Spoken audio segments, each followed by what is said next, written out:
Dream Team, it's your boy Neal back with another reaction video, guys. Here we are with 101 facts about Australia, part 2. And before we dive in, make sure y'all dive into that subscribe button, ring notification bell, get a video a thumbs up. Let's do it. Number 27.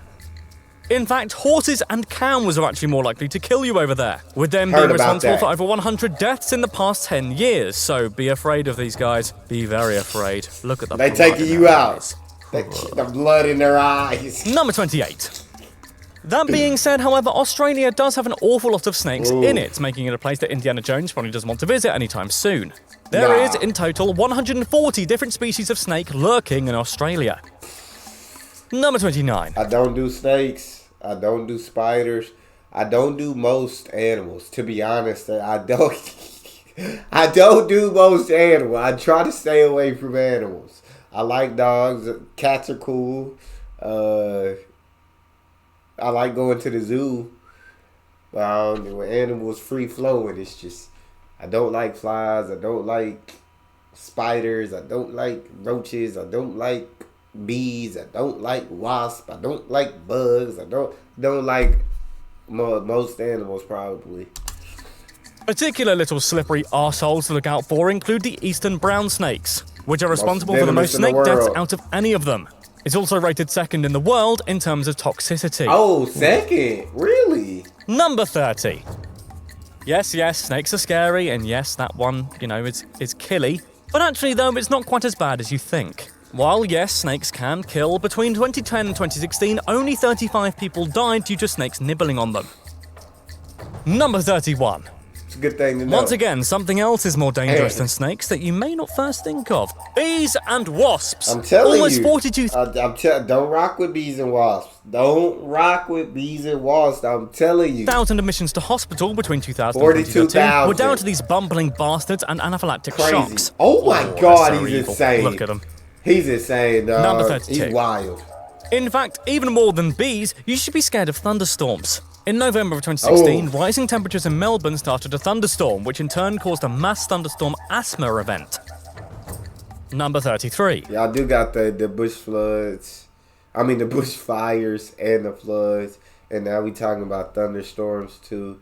Yeah, so it ain't just animals that I'd be afraid of. Over 8,000 people were admitted to hospital because of the thunderstorm, and over 9 people died due to asthma. This kind of thunderstorm 8,000 people from a thunderstorm? Has happened 5 times in Australia's history. Number 34. Also, be careful of koala bears too, because, well, it's not as bad as death, yes, but you can get chlamydia from them, and no, not in the means you're thinking of, and frankly, if you're thinking of that, you deserve to get it in that way too. You can actually get koala bear chlamydia if you get exposed to the infected creature's urine. Number 35. Australia is 14 hours ahead of the US, and seasons are, to us in Europe and the States, all the wrong way round too. Summer is December to February, autumn or fall is March to May, winter is June to August, and spring is September to November. Number 36.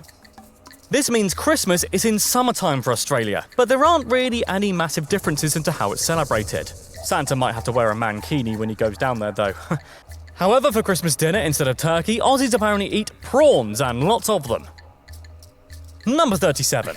It was reported by the University of Sydney that at Bondi Beach in Sydney, 40,000 people visited the beach on Christmas Day. Oh man, imagine that. That sounds good, but sand in all the presents. I like Number 38. I like a hot Christmas is exactly my kind of Christmas. You feel me? I love hot weather. I guess not too hot, dog. Where I'm walking outside and I'm catching heat stroke.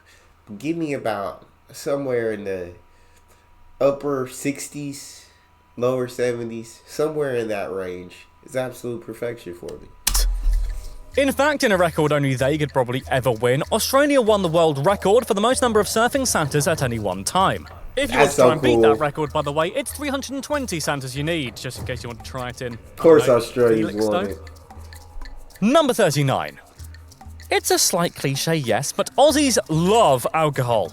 Around 1.35 trillion bottles of wine are produced by the country, and in 2012, it was estimated that Australians spend over 14.1 billion Australian dollars each year on alcohol. No, not individually, by the way, as a collective. That's because alcohol is priced too much. But I understand why. I mean, alcohol is not a great thing to have in your body. So making it more expensive deters you from drinking. And I mean, so it's taxed heavily over there in Australia. So I can understand why so much money is spent on it. It's expensive. Well, maybe some of them. Number 40. Ah, nah, man. In fact, former Prime Minister Bob Hawke was actually in the Guinness Book of World Records in 1954 in his academia days for beer guzzling. He managed to slurp down 2.5 pints of beer in 11 seconds. God, 11 seconds? Are you We serious? like to drink with Bob, because Bob is our mate. Sorry, I just realised only a certain age of days. people in Britain will understand what I just did there. My bad.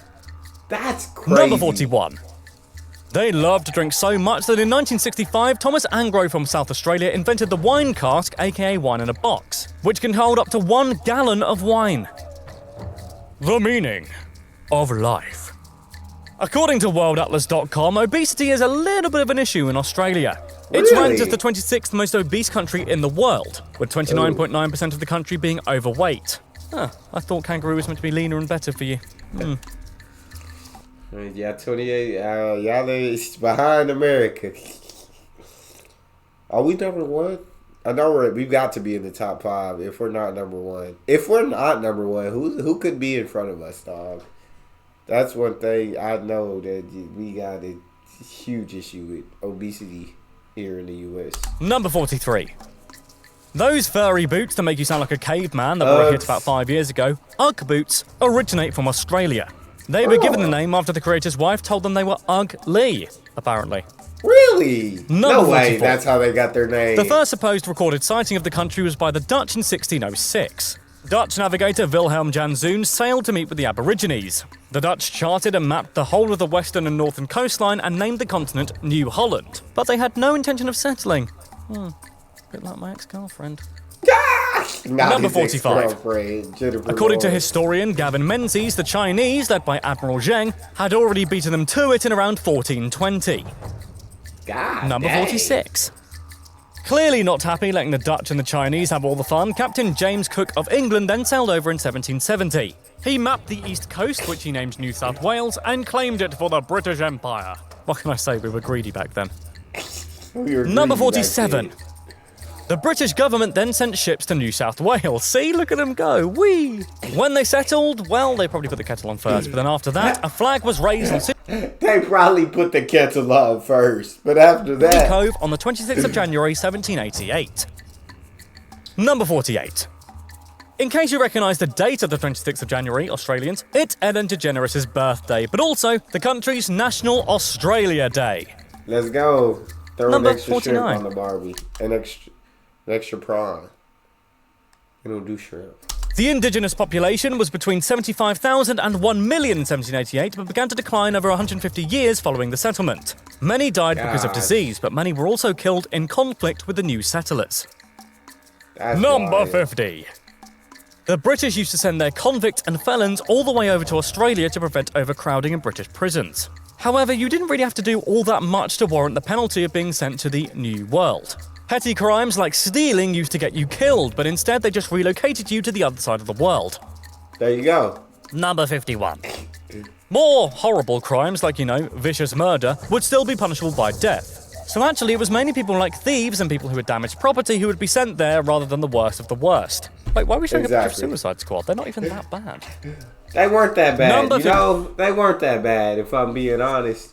But yeah, people committed crimes, shipped to the other side of the world. And that's why Australia gets a stereotype of everybody coming from convicts and criminals. But it's not how it is. I got you, Australia. It's not how it is. You feel me? Stop doing Aussies like that. And even if they did, they're a lot different now. You feel me? Just too many snakes and spiders he mentioned in the beginning. Though there were so many of them. Give me the heebie-jeebies. That's all we got. Make sure y'all subscribe, ring notification bell, get a video a thumbs up. It's your boy Neal, out.